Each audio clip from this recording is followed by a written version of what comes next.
Baik, Assalamualaikum warahmatullahi wabarakatuh. Selamat pagi, salam sejahtera bagi kita semua. Om Swastiastu, Namo Buddhaya.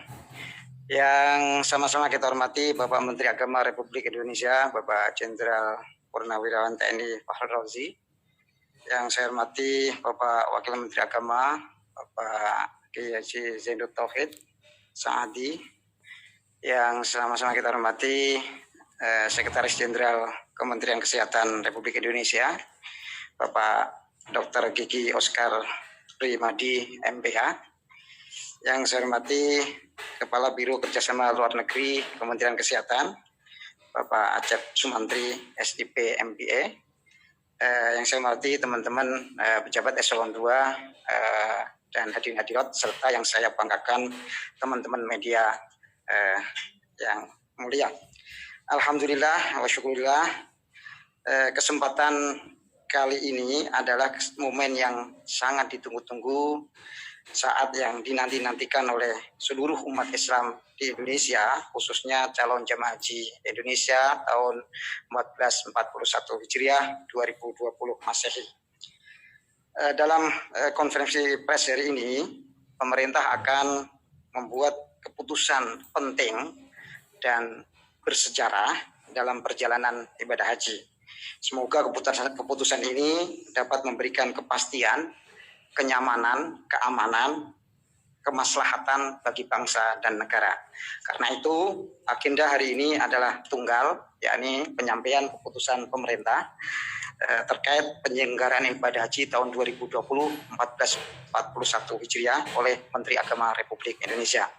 Sebelum waktu kami serahkan kepada Bapak Menteri, marilah kita buka acara konferensi pers ini bersama-sama dengan membaca basmalah. Bismillahirrahmanirrahim. Selanjutnya kami persilakan Bapak Menteri Agama untuk menyampaikan keputusan pemerintah terkait penyelenggaraan ibadah haji. Silakan Bapak Menteri. Bismillahirrahmanirrahim. Assalamualaikum warahmatullahi wabarakatuh. Yang kami hormati Ketua Komisi 8 DPR RI, Bapak Wakil Menteri Agama, Bapak Sekjen Kementerian Kesehatan Republik Indonesia, Bapak Dirjen PHU Kementerian Agama, dan teman-teman jurnalis. Masih dalam suasana Idul Fitri, saya menyampaikan minal aidin, mohon maaf lahir dan batin. Pertama-tama, alhamdulillah, puji dan syukur kita panjatkan kehadirat Allah Subhanahu wa Ta'ala, Tuhan yang Maha Esa, atas rahmat dan karunia-Nya, sehingga di tengah pandemi COVID-19 kita tetap dapat melaksanakan tugas-tugas kita dengan baik. Teman-teman jurnalis semua, sebagaimana kita ketahui, pandemi COVID-19 yang sejak awal Maret juga melanda Indonesia telah berdampak pada berbagai aspek kehidupan, termasuk layanan sosial keagamaan di bidang penyelenggaraan ibadah haji. Kementerian Agama lalu membentuk Pusat Krisis Haji 2020 melalui keputusan Menteri Agama nomor 392 tahun 2020 yang diberi mandat untuk merancang, menyusun, dan mengkoordinasikan mitigasi krisis pada penyelenggaraan ibadah haji tahun 2020 ini.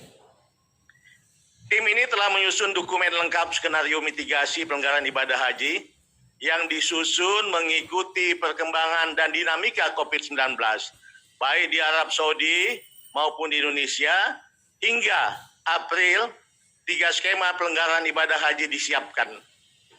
Pertama, haji diselenggarakan secara normal sesuai kuota. Kedua, haji diselenggarakan dengan pembatasan kuota. Dan ketiga, penyelenggaraan haji tahun ini dibatalkan. Bersamaan itu, sejumlah layanan haji di dalam negeri tetap dilaksanakan, seperti manasik haji secara daring dan pelunasan BP dengan menerapkan protokol penanganan COVID-19. Untuk layanan haji di luar negeri, kontrak layanan akomodasi, transportasi, dan catering juga dipersiapkan.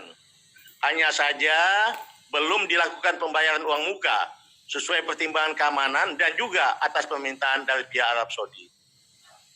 Memasuki bulan Mei, karena waktu semakin mepet, tim fokus mematangkan 2 opsi saja, yakni pelanggaran haji dengan pembatasan ya lebih kurang 50% dan pembatalan keberangkatan jemaah haji.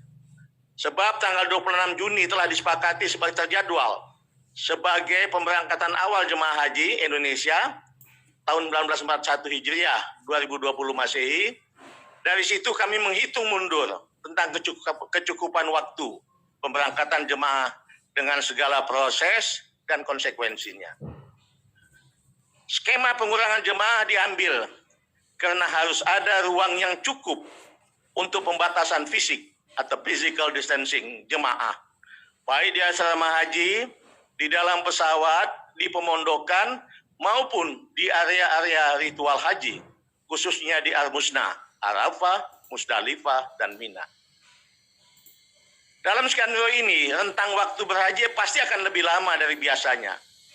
Sebab ada tambahan masa karantina 14 hari sebelum keberangkatan, 14 hari setelah tiba di Arab Saudi, dan 14 hari setelah tiba kembali di tanah air Indonesia. Protokol kesehatan juga mewajibkan setiap jemaah untuk memiliki sertifikat bebas COVID-19 dari pihak yang berwenang.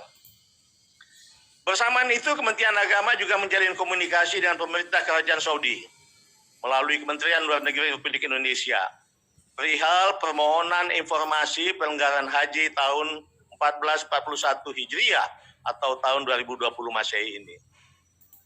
Kementerian Agama juga telah melakukan kajian literatur serta menghimpun sejumlah data dan informasi tentang haji di saat pandemi di masa-masa lalu.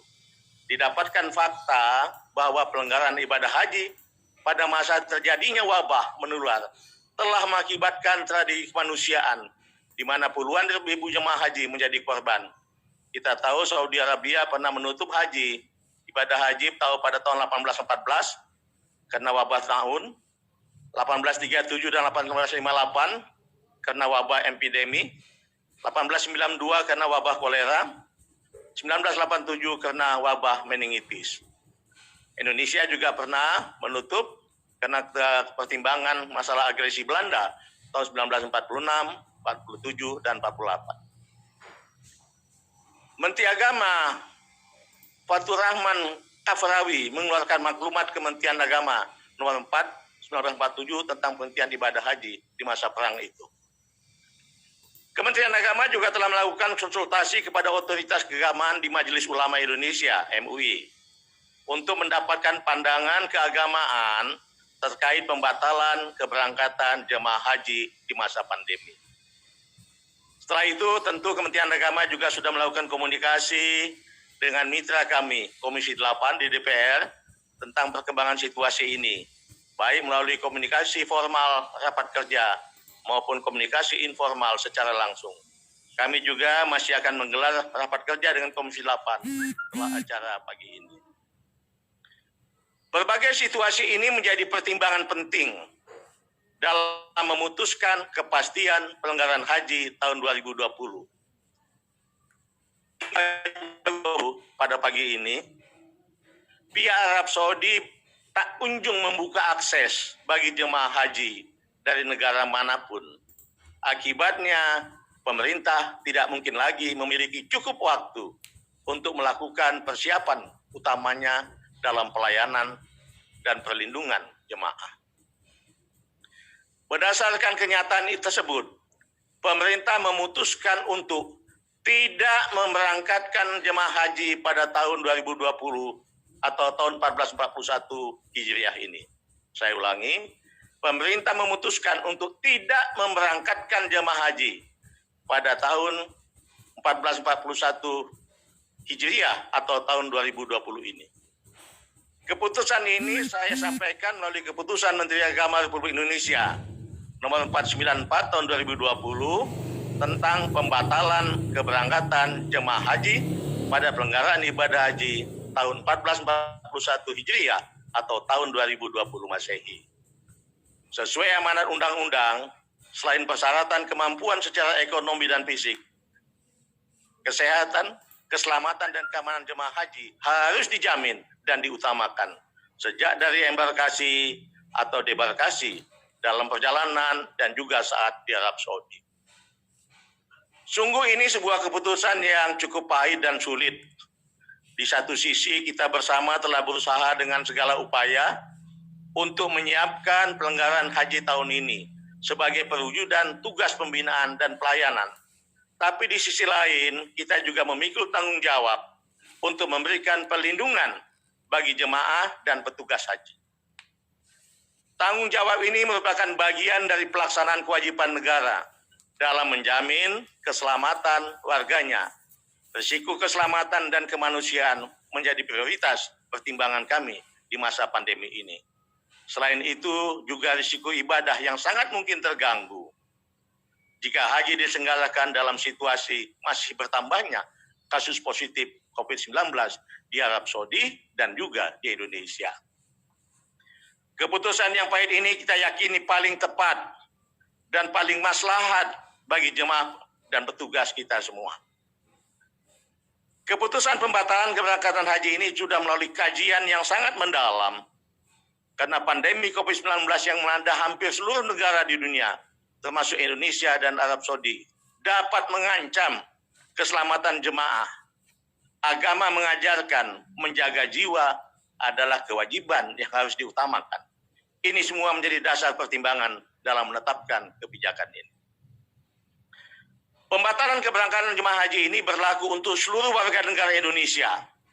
Maksudnya pembatalan itu tidak hanya untuk jemaah yang menggunakan kuota haji pemerintah, baik reguler maupun khusus, tapi juga jemaah yang akan menggunakan visa haji mujamalah atau undangan atau furada yang bersifat visa khusus yang diterbitkan oleh Arab Saudi. Jadi tahun ini tidak ada pemberangkatan haji dari Indonesia bagi seluruh warga negara Indonesia. Teman-teman jurnalis semua, seiring keluarnya kebijakan pembatalan keberangkatan tersebut, jemaah haji reguler dan khusus yang telah melunasi biaya perjalanan haji atau BP tahun ini akan menjadi jemaah haji tahun 1442 Hijriah atau 2021 Masehi mendatang. Setoran pelunasan BP yang dibayarkan akan disimpan dan dikelola secara terpisah oleh Badan Pengelola Keuangan Haji. Nilai manfaatnya akan diberikan oleh BPKH atau Badan Pengelola Keuangan Haji kepada jemaah haji paling lambat 30 hari sebelum pemberangkatan kloter pertama penyelenggaraan haji tahun 1442 Hijriah atau 2021 Masehi mendatang. Ini saya garis bawahi, pemanfaatan diberikan kepada perorangan. Kenapa? Karena nilai pelunasan BP itu tidak sama. Yang paling rendah adalah sekitar 6 jutaan, yaitu untuk jemaah yang di Aceh dengan uang mukanya 25 juta. Sedangkan yang paling tinggi sekitar 16 juta untuk yang pemberangkatan dari Makassar. Jadi antara 6 juta sampai 16 juta. Jadi variasinya cukup banyak. Oleh sebab itu saya garis bawahi, nilai manfaatnya itu diberikan kembali kepada mereka berdasarkan jumlah pelunasan BP yang dia bayarkan. Namun juga setoran pelunasan BP itu juga dapat diminta kembali oleh jemaah haji yang bersangkutan kalau memang dia butuhkan. Silakan bisa diatur dan kami akan mendukung itu semua dengan sebaik-baiknya. Bersamaan dengan terbitnya KMA ini, petugas haji daerah pada penyelenggaraan ibadah haji tahun ini dinyatakan batal. BP yang telah dibayarkan juga akan dikembalikan. Gubernur dapat mengusulkan kembali nama seiring dengan terbitnya KMA ini. BP yang dibayarkan akan dikembalikan. KBIHU dapat mengusulkan nama pembimbing lain atau sama pada penyelenggaraan haji mendatang. Jadi ulangi, KBPAU dapat mengusulkan nama pembimbing pada penyelenggaraan haji mendatang. Semua paspor jemaah haji, petugas haji daerah, dan pembimbing dari unsur KBIHU pada penyelenggaraan ibadah haji tahun 1441 Hijriah ini atau 2020 Masehi akan dikembalikan kepada pemilik masing-masing. Semua hal teknis terkait konsekuensi dari keputusan ini sudah dipersiapkan secara detail. Nanti saya persilakan teman-teman jurnalis berkomunikasi dengan Dirjen PAU atau dengan juru bicara Kementerian Agama untuk bisa mendapatkan penjelasan lebih teknis. Akhirnya kami menyampaikan rasa simpati yang mendalam kepada seluruh jemaah haji yang terdampak pandemi COVID-19 tahun ini, sehingga tertunda keberangkatan hajinya. Ini semua tentu sudah kehendak Allah Subhanahu wa Ta'ala. Sebagai umat beragama, kita yakin bahwa apa yang kita inginkan belum tentu yang terbaik. Di hadapannya demikian pula apa yang tidak kita inginkan bisa jadi itulah yang terbaik buat hambanya kita semua ini. Mari kita menerima keadaan ini dengan ikhlas. Saya berdoa agar ujian COVID-19 ini segera usai. Amin ya rabbal alamin. Billahi taufiq wal hidayah. Wassalamualaikum warahmatullahi wabarakatuh.